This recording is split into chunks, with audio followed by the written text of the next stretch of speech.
Good afternoon, everybody. This is your professor, and this is my first online teaching, so bear with me. This is obviously an asynchronous class. Hopefully, if you find it useful, we might switch and try out the synchronous version. I don't know how it's going to work with over 70 students, but we can try. But anyway, welcome to Contemporary Ideologies, POSC 333. This is your professor, Muqtedar Khan.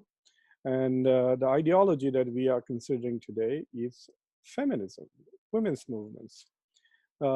If you look at your Canvas syllabus, you will find that we have 3 items that is available to you in video form. And of course, you will read the chapter from the book that we are considering. The chapter on feminism. So basically, I'm going to provide a basic introduction based on the textbook to you to what is feminism, and then you will follow the conversation I had with Professor Jennifer Lobash from our political science department, who also teaches in the women's studies department at the University of Delaware. And with her, I go over some of the basic concepts such as patriarchy and gender and how it informs her research. And then after that, I talked to Rafia Zakaria, who is a famous writer. And her conversation is more about locating contemporary feminism, and she provides an interesting critique about how the feminist movement is also plagued by racism. And so she not only critiques Western feminism, but also goes on to critique white feminism. It is an interesting conversation. And once you have seen the video with Dr. Jenny Lobash and heard the podcast with just an audio file with Rafia Zakaria, then we will have a synchronous session, hopefully next week, when we will talk about your thoughts on feminism and your reflections on the various sources that I have provided to you. So without much ado, let's go and ask ourselves the question, what is feminism? Perhaps it is not just an ideology, it's more than an ideology. And ideology, as we discuss in classes, has a lot to do with philosophies of power, about understanding power relations, especially political power. They are worldviews which, with the primary focus of acquiring power, justifying the acquisition of power, and providing a philosophical explanation of how that power should be executed. So I broke up feminism into essentially 4 types of things. I think it's a movement for women's rights and gender equality, and that is what people tell me. That's what's written about it, that it started with this cognizance and realization, especially in the 19th century, that women did not have political rights. And so the women's movement essentially started by trying to provide political equality and rights to women in general. So the core beliefs of the women's movement or feminism is that women are disadvantaged because of their sex. I mean, because they are women, they are deprived from many aspects of life. They do not enjoy all the privileges and rights that men do.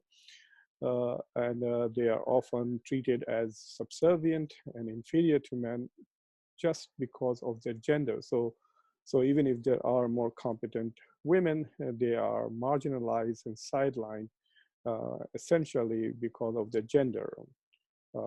I myself think that in the current election cycle, the smartest of all Democratic candidates was Senator Elizabeth Warren, by far the most competent and the smartest of it. And she barely got any support from the American electorate, the Democratic electorate. And if you wanted to talk about her experience in government, her capacity to make policy, if you wanted to talk about her intelligence, about her scholarship, there was no criteria on which any of the candidates could beat her. And yet she did not enjoy the confidence and support of American voters. And if she were to say that this is primarily because I'm a woman, I would be more inclined to believe. I may not believe so in the case of Hillary Clinton, but definitely in the case of Elizabeth Warren, it sounds more credible to me. So the core beliefs are women are disadvantaged in society because of their sex. And this advantage can and should be overthrown. So there is that fundamental assumption, that hope, that optimism, that this disadvantage can be overcome, and therefore it should be overcome. So in that sense, the feminist movement is not just a movement for the rights of a disenfranchised community, but it is also a normative philosophy that argues for equality and freedom from women from prisons of patriarchy. Essentially, it means that there are socio-cultural, religious, philosophical prisons in our society. Gramsci called it as the suprastructure that underpins the power dynamics in a society. So looking at that aspect of our culture, of our society, which, where people instinctively think this is the right thing to do and this is the wrong thing to do. This is the place of so-and-so in society, etc. All of these assumptions which are embedded in our culture, in our day-to-day life, things that we take for granted without questioning, tend to disadvantage women. And this aspect of society is patriarchy. And therefore, to an extent, feminism is a normative philosophy that assumes that patriarchy is wrong, is morally incorrect, unfair, unjust to women. It is not something that is natural or real. It is socially constructed and therefore should be deconstructed. It is also an ideology that seeks to address the power imbalance between genders in contemporary society. So the argument that if someone is making the argument that, look, America has never had a woman as president for a long time. And if you look at the fact that there are more women than men in America, men are a minority, yet they are a vast majority when it comes to CEOs of companies, when it comes to number of senators in the US government, number of governors, all the presidents were men, and so on and so forth. And at every level in society, we tend to find that men have more power than women in society. So in that sense, feminism as a movement that is designed to upset this or reverse, or at least, shall we say, dismantle this power structure. It is an ideology of power because it is trying to acquire more power for women. It starts as an empowering movement that seeks to make sure that women have equal, if not more power. It reminded me of an interesting quote made by Plato many, many years ago. He said that the day men start thinking of women as their equals, from that day onwards, women will become their superiors. And unfortunately, no one at that time was able to call, I think it was Socrates who said that out, that was itself a sexist comment.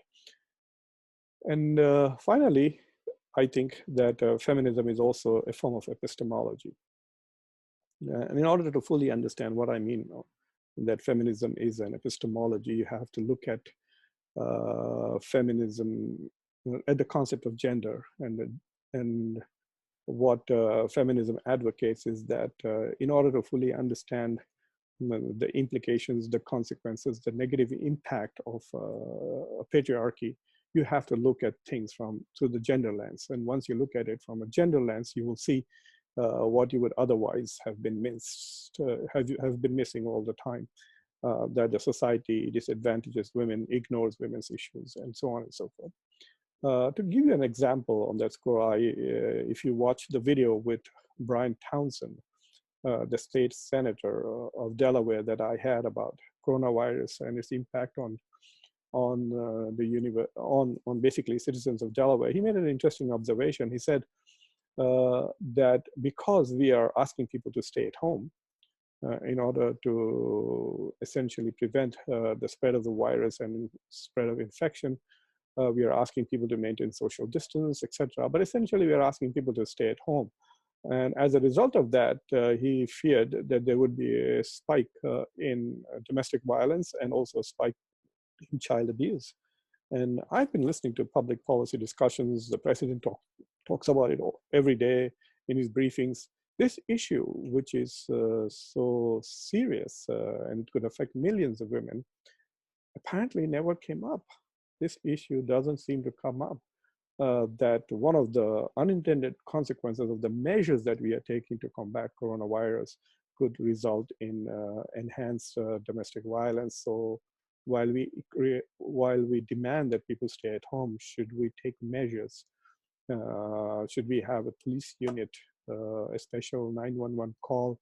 I don't know how you would deal with this situation, but it's kind of a way to ensure that domestic violence does not become another rampant epidemic. So these are the 4 ways in which I classify feminism. So what are the key concepts of feminism? We have touched upon it, the ideas of sex and gender. The assumption is that the distinction between men and women, which are biological, are sex-related, and gender is essentially a sociological concept, a socially constructed concept that describes women's place, women's role, men's place, and men's role. It essentially defines who's a man and who's a woman. And these socially constructed roles are gendered, and they eventually institutionalize, cement, and rebuild, reconstitute patriarchy in our social structures. There are many types of feminism, and the degree to which they accept the importance of biological differences as opposed to socially constructed differences determines the trajectory of those movements. And towards the end of this discussion, I will touch upon it again. So gender is an important concept, as I also mentioned. It's also a lens. When you look at things, you ask yourself, how does it affect women? I think there's a bit more to that than that. It's if you assume, and this is the tricky part, if you assume that women think differently, then how women look at a perspective could be construed as a feminist or a women's perspective or a gendered perspective. But then in order to postulate that women look at things differently, then you have to assume that women are different. And they have a different outlook. So it's a bit complicated. Is this perspective natural, or is this perspective also a socially constructed perspective? So women's way of looking at things, if they are different from men, is that also socially constructed? So can men be taught to look at things from both perspectives? So I don't know enough about that, and I don't do research in that area, but it's a thought. If any one of you wants to write a paper about it, exploring it, I'll be happy to read it and grade it. I already talked about patriarchy. Patriarchy is essentially an assumption that in a family situation, the men dominate, men have all the power, men make all the decisions. I mean, if you look at the Confucian model of the state, it is also a patriarchal model where the state is like the father. And it's the father has certain responsibilities. He's a breadwinner. He makes a decision. He decides what are the major directions of the family, et cetera, et cetera. So when you look at that model and find that in society too, men seem to have more power than they deserve, or more power than women, and are making decisions for women and for everybody else, then we have patriarchy in society. It's a structural quality, not just an individual quality. And so you could have a society with a lot of feminists, but still a patriarchal society. If it is producing a society where men and women don't have equal opportunities, equal power, and equal rights, then it's a patriarchal society. Then the issue of equality and difference, and this is an interesting debate. Are men and women equal? Are men and women different? Should they be treated equally? Is it is it imperative that we provide them with equal opportunity, or should we ensure that there are steps taken to get equal outcomes at the end of the process, whatever the process is, education, job, elections, etc. Should we have quotas for women in parliaments, in schools, in professions? Should governments give preferences to businesses owned by women so that there are more successful business women, and so on and so forth? So there are these issues of equality, and are men and women equal, or are they fundamentally different? If they are fundamentally different, then should they be playing different roles in society? So there are feminist streams that feel that the biological differences are minuscule and not significant, and all differences are essentially socially constructed, and therefore equality should be the goal for the feminist movement, and there should be no avenue in society where men and women do not enjoy equal rights. Then there are those who believe that there is a difference. Now, of course, there are those who are against the feminist idea itself, the idea of women's emancipation, who believe that the inequality and the differences, biological differences, the naturally given differences for religious people, these are divinely ordained, and for conservatives who may or may not be religious, this is a natural difference, and they believe that these differences are irreversible. These differences are profound, and trying to impose equality in spite of this difference may lead to unnatural consequences in society. And so there is this whole discussion, and in the post-feminist movements, the idea of difference also appears in much more interesting ways, and I will talk to you when I talk about the different streams of feminism, which was probably my last slide. Sex and politics. This is an important issue. There are many, many aspects of sex and politics. It essentially starts with the discussion that for a long time, until 1970s, at least in Western societies, women were marginalized and were essentially confined and quarantined to the private sphere, while men were political and were. So the distinction between political man and private women is what sex and politics essentially highlighted. And so one of the goals of the feminist movement is to ensure that men play an equal role in the private sphere, and women also get to play or have the opportunity to play an equal role in the public sphere. Different streams within feminism. The book identifies four. I've added one, the number 5.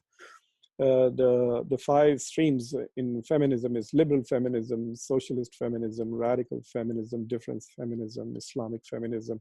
It's quite possible that there are Jewish, Christian, Hindu, and other forms of feminism. I'm not aware of them. And if you are, and if you're interested, you're welcome to write a paper or make a presentation on those concepts that I'm not touching. So what are the differences here?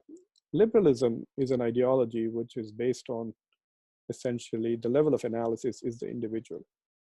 And so liberalism advocates rights, freedom, equality of individuals.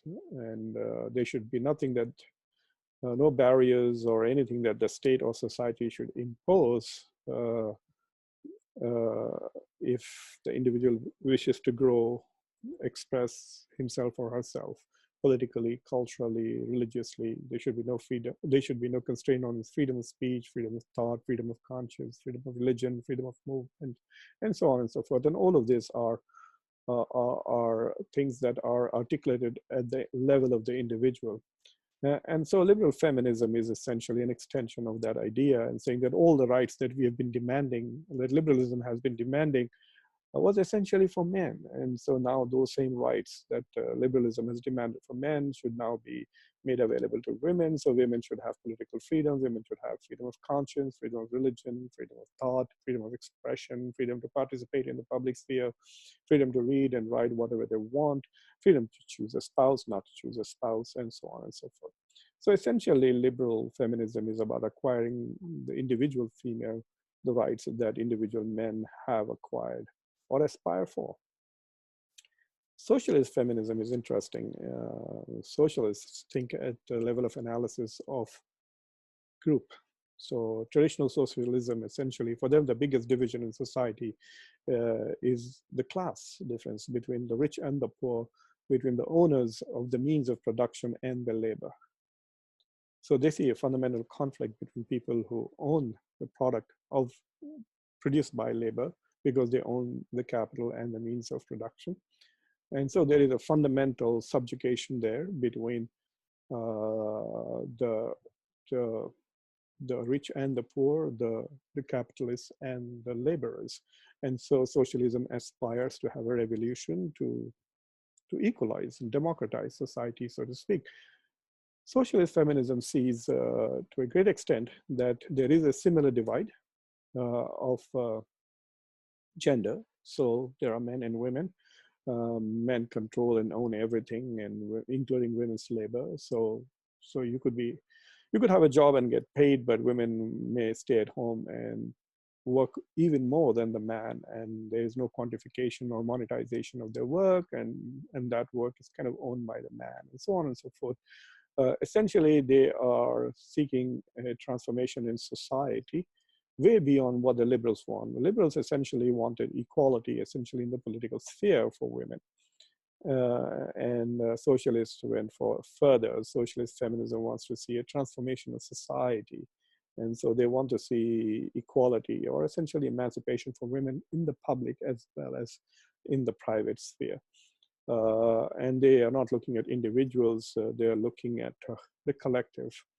I was watching a video with Gloria Steinem, and she was asked the question about whether she was disappointed or about Hillary Clinton not becoming the president of the United States. And her answer was interesting. She said, I'm really not interested in one woman getting a job, not interested in one woman getting a job. I'm interested in all women, women as a class, getting the jobs that they want. And it was an interesting thing. So to me, it highlighted the difference between liberal feminism and socialist feminism. It's not about one person, it's about the entire class. Radical feminism is an interesting concept. And the difference is not necessarily at the level of analysis, but you could be a liberal feminist who's become very radical, or you could be a socialist feminist who has become very radical. And to some extent, I don't think I have a full grasp on radical feminism, but to some extent, while both liberal and socialists tend to see patriarchy and societal structures as probably the enemy, radical feminists tend to see men as the enemy, I guess. So I'm not very sure that they would be happy with equality. They probably want domination, but I don't know enough. I don't read enough of radical feminist stuff to be able to explain to you. The textbook has some explanations, and you can refer to that. The key essentially is that radical feminism essentially recognizes that it's not enough that women just get political and legal rights in the public sphere on paper.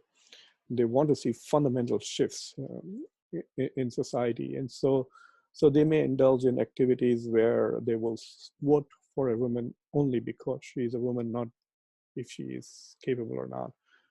That is not, we need to vote for women. And so there's an advocacy for the gender just based on gender, I guess.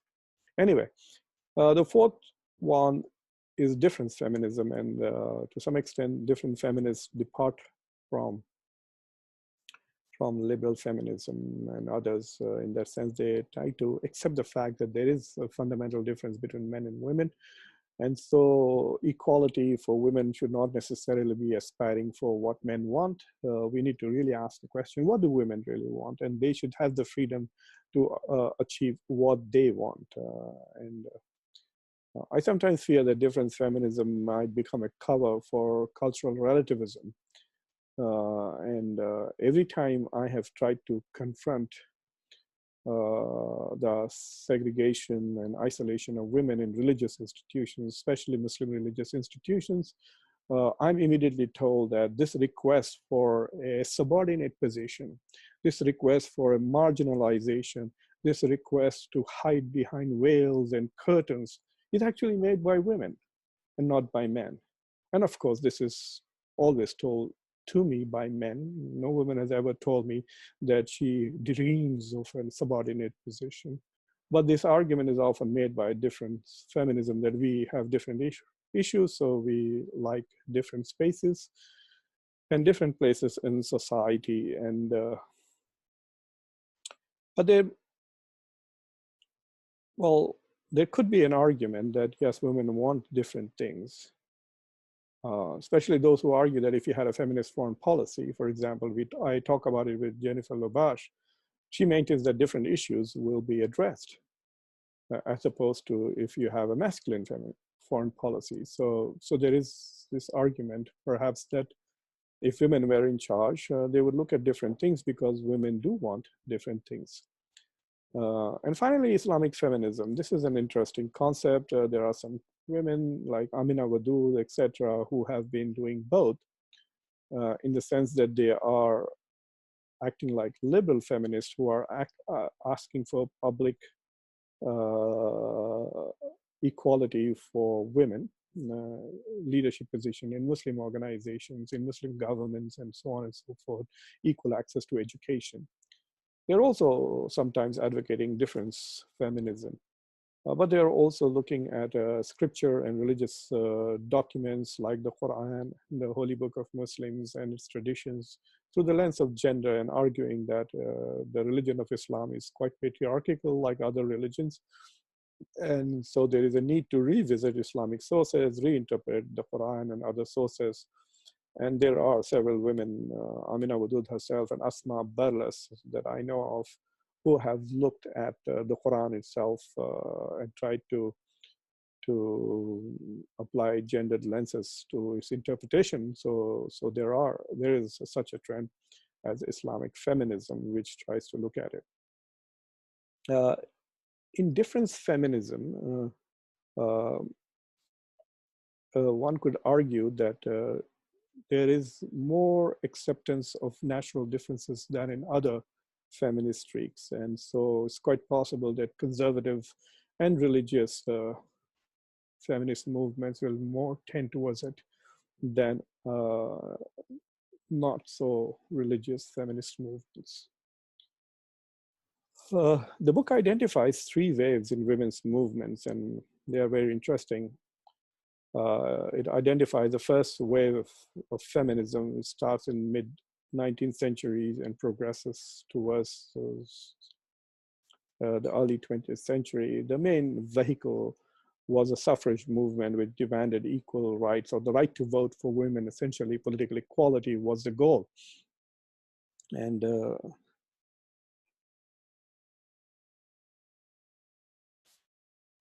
political equality was a goal for women. They got to vote for the first time in 1893 in New Zealand, and in 1920 in the United States, about 100 years ago, just 100 years ago. America is older than 200 years, 244 years, I guess, and women have been voting for only 100 years. So that gives you an idea. So the first wave of feminism was seeking political equality for women in the public sphere. And that was kind of, the focus was the right to vote, the suffrage movement. And once they got the right to vote, it was assumed that women had now achieved equality. So from the 1920s, 1930s onwards, there was no tangible goal that the feminist movement was seeking. And then in the 1960s, some very interesting books were published in the 60s and 70s, The Feminine Mystique, etc., and which then caused this awareness that while there might be political equality on paper, women were still confined to the home. And so the women's liberation, kind of emancipation in the private sphere, became an important issue. This distinction between the political man and the private women became the idea that drove the second wave of feminism. So we are now talking about equal pay for equal work, whether you're playing tennis or whether you are a professor. The fact that Even now, I think women get about 80 cents to the dollar for doing the same work that men do. And so in that sense, the second wave of feminism is trying to ensure that women have equal outcomes in all aspects of public and private life. And there are many aspects to it. It also is having control over their body, for example, the issue of abortion, and the right to marry whoever they want, regardless of race or religion, and so on and so forth.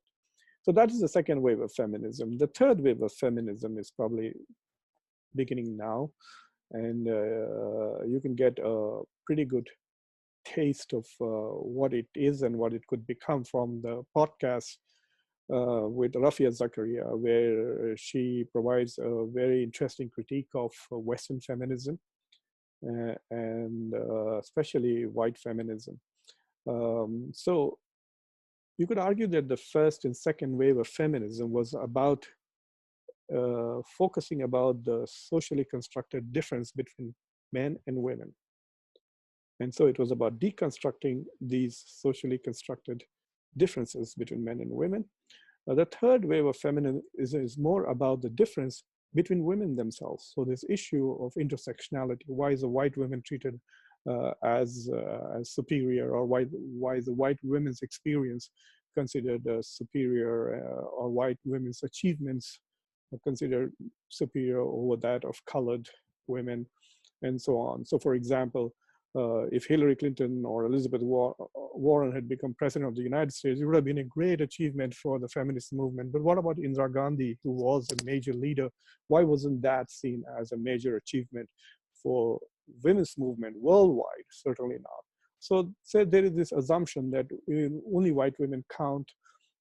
And there was this interesting episode between Nina Turner and Hillary Rosen, where Hillary Rosen had the chutzpah to tell Nina Turner, an African-American scholar and commentator, that she did not have the right to interpret MLK, but Hillary Rosen, a white woman, had the right to interpret Martin Luther King. It was an interesting debate. You should see that. It's available on YouTube. And Rafia also deconstructs that moment and talks about it in the podcast. And to me, it was also fascinating that I saw it live, and then I saw it later. Nina Turner, who is actually a professor, was right in what she said about MLK. Hillary Rosen was wrong factually. She didn't even know what she was talking about.